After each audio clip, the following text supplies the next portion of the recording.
In the fraught days after the Grenfell Tower fire in June, controversy over the official number of dead worsened already tense relations between officials and residents.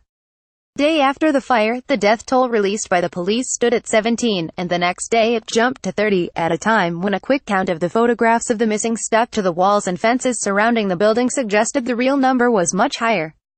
Among the crowds of traumatized residents waiting for news in local community centers and churches, there was anger that officials were apparently not being upfront about the real scale of the tragedy. The Metropolitan Police's announcement on Thursday that the final death toll was 71 will largely quell lingering unease over the figures, but mistrust of officials is so potent among relatives of the dead and survivors that even now there remains residual skepticism. Emma Dentcode, the Kensington MP, said she hoped the announcement would end the uncertainty. There were rumors circulating soon after the fire challenging early estimates of deceased and missing, she said. However, the police have done an incredibly thorough job, in addition to the difficult forensic work with fire service teams, of cross-referencing everyone reported missing. After 5 months, I have every confidence in this police statement. There were practical reasons why the police and fire services were unable to confirm the number of dead quickly.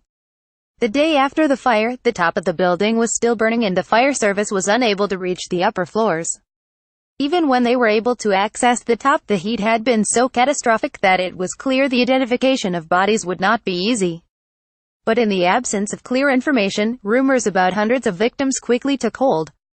The media was criticized for its apparent willingness to downplay the numbers, as reporters repeated police figures.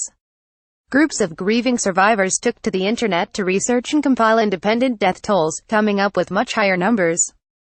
The singer Lily Allen said the death toll was being suppressed by the main media and was likely to be more than 150.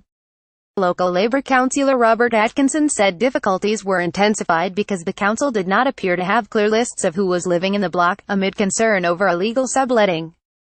It is an indication of how much chaos and confusion there was in the aftermath that these rumors were allowed to spread like wildfire, he said. People started to try to count the dead themselves and numbers got double-counted.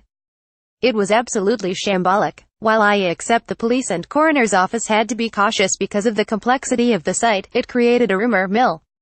The tenant management organization and the council are to be condemned because they didn't know who was living in the block. Kareem Musilhi, whose uncle Hesham Rahman died in the fire, said he remained skeptical.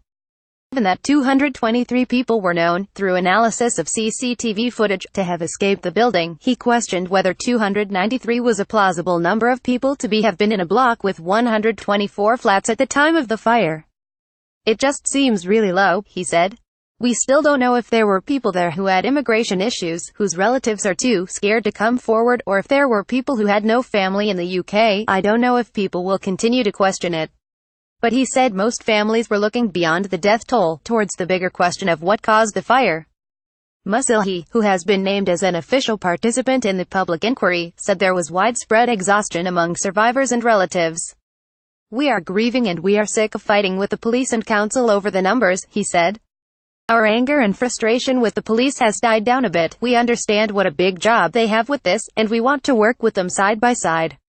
Dentcode said her key concern now was the large numbers of residents of the tower and the surrounding blocks who were made homeless by the fire, and who remained in emergency accommodation. Let's also remember the hundreds of survivors and evacuees still in bed and breakfast and temporary accommodation, she said. Figures released by Kensington and Chelsea Council indicate there are 123 households from the tower and the walkway at the foot of the tower still living in emergency accommodation. We know that many are extremely stressed and their families are desperate and losing hope. Dentcode said, the Christmas holidays are not far away. We must do everything humanly possible to get people moved into suitable permanent accommodation.